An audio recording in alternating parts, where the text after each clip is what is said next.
Existem muitas pessoas que estão tendo o seu primeiro contato com o IDEV Mobile. Então, aqui na análise, nós vamos mostrar como criar uma tabela na análise. Embora a gente já tenha tudo definido para importar diretamente para a análise, nós vamos criar uma tabela para mostrar como se faz a criação. Existem duas formas. Ou você usa o botão direito, New Data File, escolhe no menu, ou escolhe New File aqui no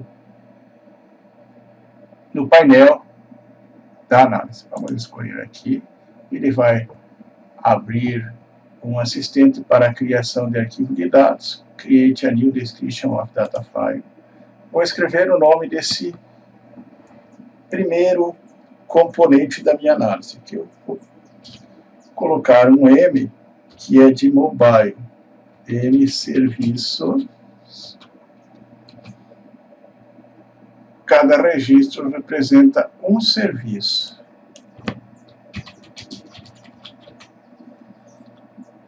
Esse registro terá um identificador automático de 8 bits, que é obrigatório caso eu queira fazer replicação desses dados. Senão, eu posso usar um identificador de 4 bits, 4 bytes.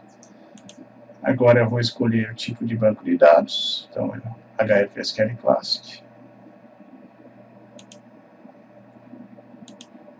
Aí ele abriu agora a descrição dos itens e eu vou trocar aqui onde ele colocou o serviço ID. Eu vou escrever código serviço. Esse é o nome, na coluna name, é o nome pelo qual o sistema identificará a coluna. Aqui eu vou definir o que aparecerá para o usuário. Vou escrever aqui código do serviço. É um campo do tipo ID automático, então criado automaticamente com tamanho de 8 posições. Depois eu vou definir o código SPED para atender a tabela de serviço do SPED. Eu vou criar aqui código do SPED. E esse campo é sempre com 6 posições. Então, eu vou criar ele como texto de 6 posições. Não sei se amanhã depois o Cifras não resolve colocar letras, então eu preferi definir como texto. Depois eu vou criar um campo descrição, que é a descrição do serviço. De acordo com a tabela do SPED lá, vai ser do tipo texto, eu vou definir com 60 caracteres.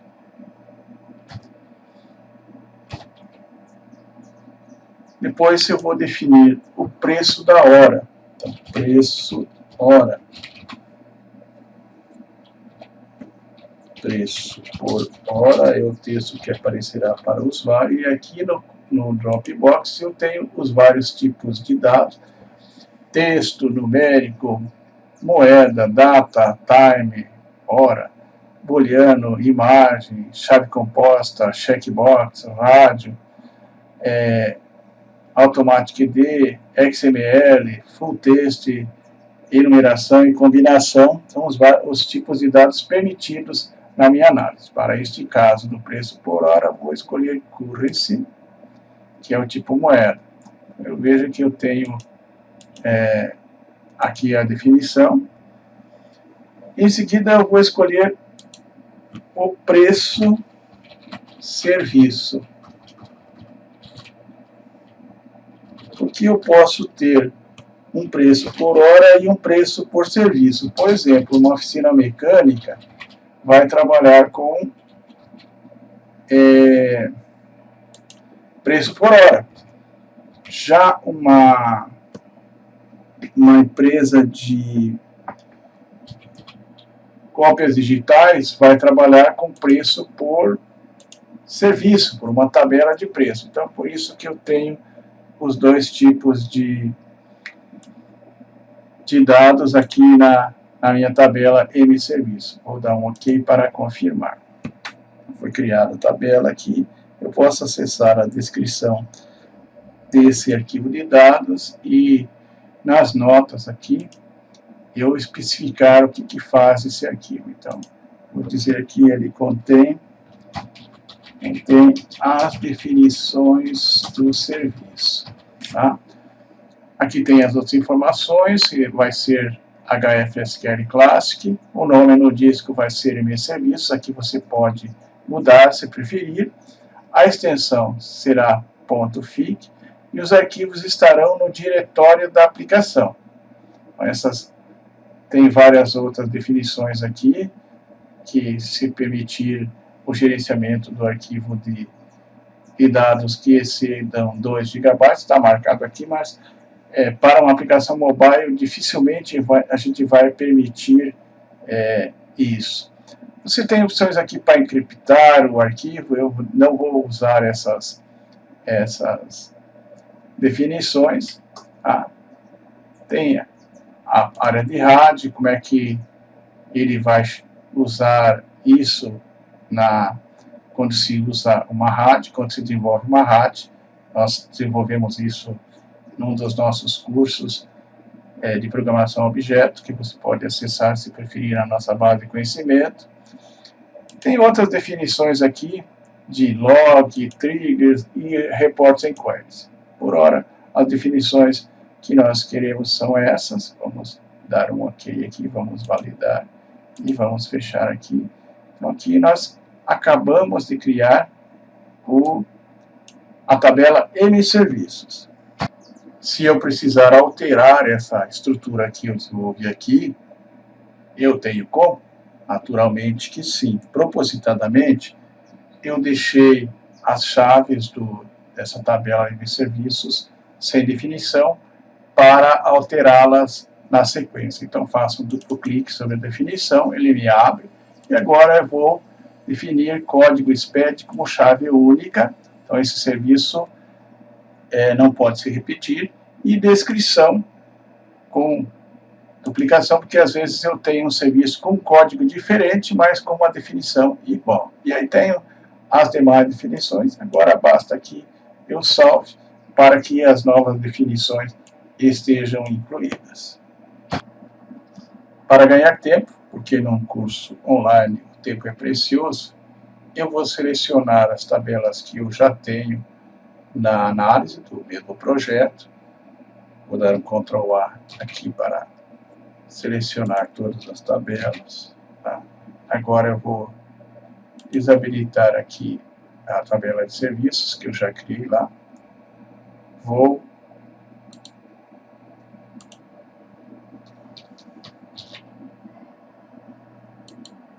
copiar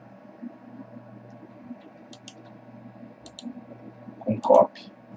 Agora abro a minha análise e vou dar um paste. Veja que ele cria todas as tabelas, tá?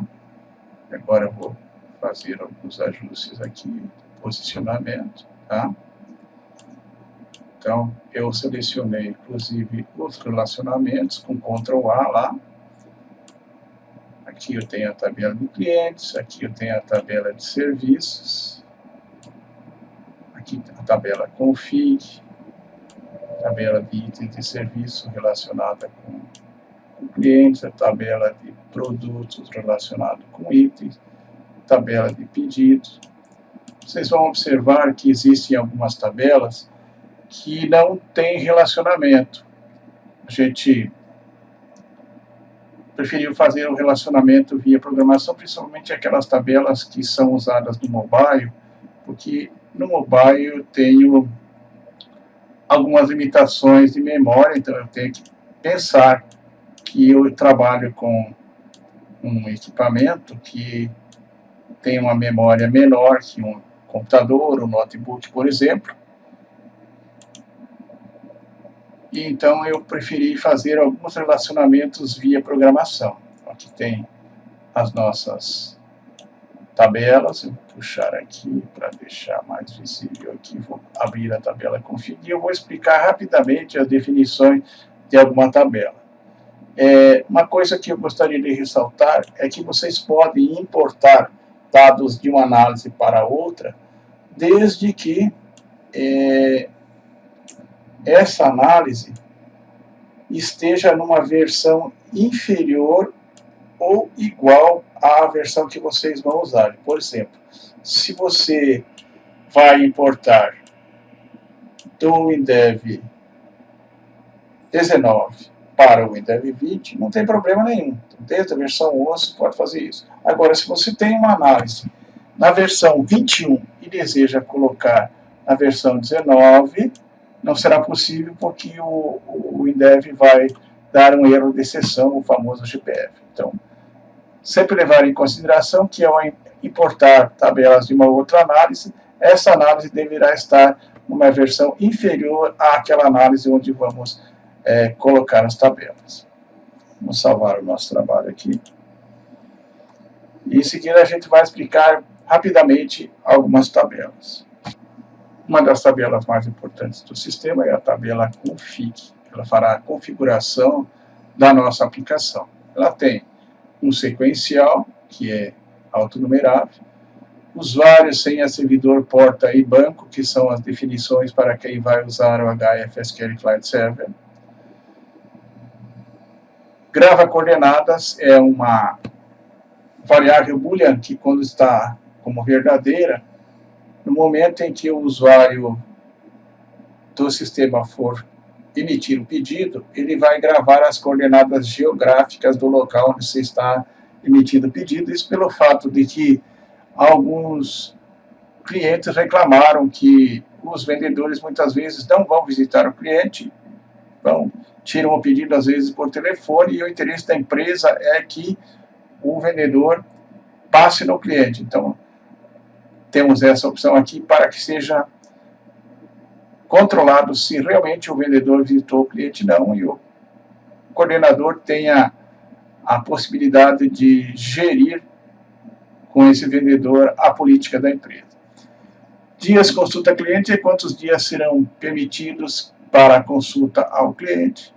Código do vendedor, vai ter o código do vendedor. Retornar consulta, se eu preciso retornar a consulta no meu aplicativo.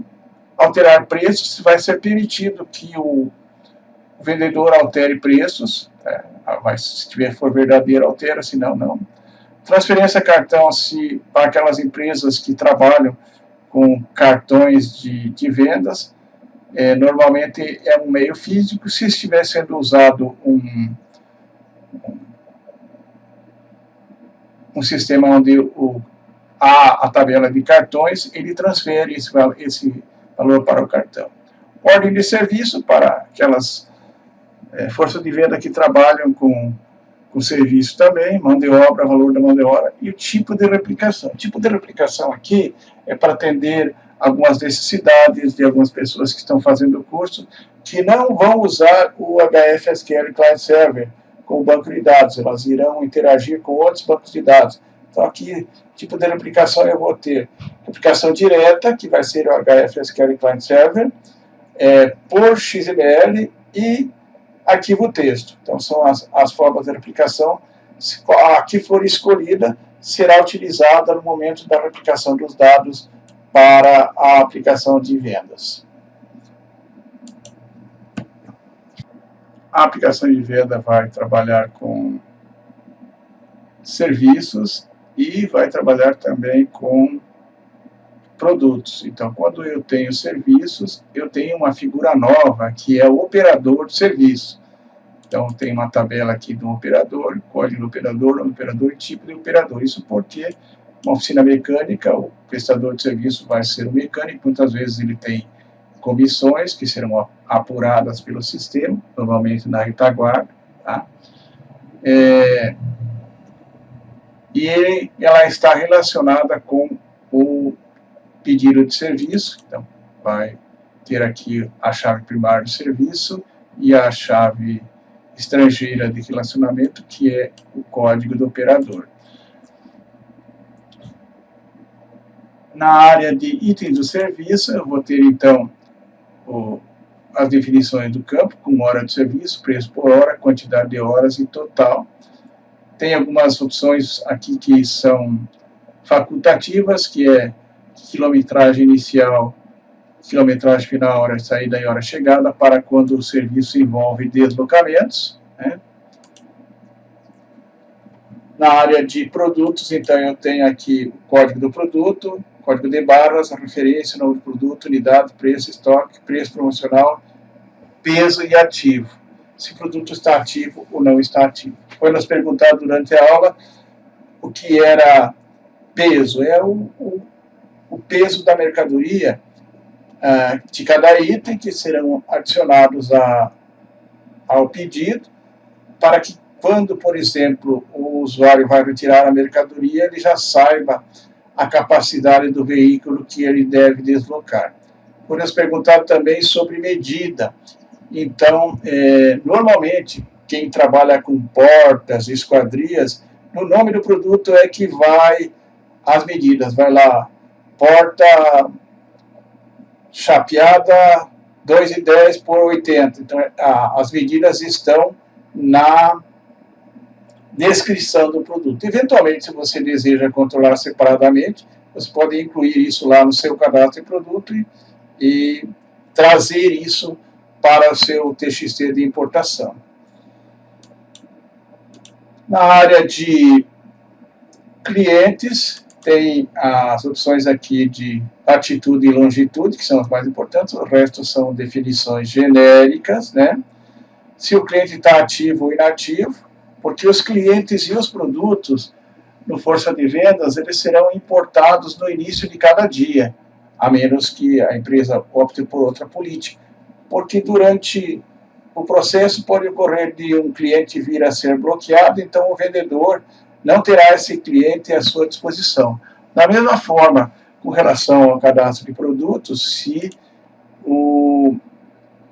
uma promoção for ativada, então se o campo preço promocional estiver ativado, o sistema de força de vendas vai usar esse campo como preço. A partir do momento que o preço promocional estiver em zero, o sistema não usará esse campo. Da mesma forma, se o produto não estiver ativo, for excluído, ele não estará disponível no Força de Vendas, mesmo que seja por TXT. No caso do acesso por HFSQL, diretamente no banco ele já estará inativo. O arquivo de pedidos tem as suas definições, com valor do produto, valor do desconto, data do pedido, nome do cliente. A gente colocou o nome do cliente aqui porque as aplicações que envolvem documentos fiscais, vai ser gerado um documento fiscal mais tarde a partir desse pedido. O nosso projeto, não nesse curso, mas o nosso projeto prevê que a aplicação de venda seja uma estação de emissão de nota fiscal eletrônica ao consumidor. Então, a partir de um pedido, nós podemos gerar uma nota fiscal eletrônica ao consumidor com XML e acesso ao servidor do Cefaz. Então, aqui eu tenho essas especificações. Nome do cliente, então, é um dado que tem que refletir, a nota fiscal tem que refletir exatamente a situação atual. Por isso que o nome do cliente não vem por relacionamento, ele vai refletir exatamente o status do cadastro no momento em que ele foi acessado. O mesmo se aplica aos itens do pedido, onde eu coloco o nome do produto, que não precisaria ser colocado, mas devido à temporalidade prevista na legislação fiscal, eu tenho que fazer estas implementações. Os senhores estarão recebendo os fontes desta aplicação, quem assinou para fazer parte do projeto, receberá as fontes com análise já e todas as tabelas.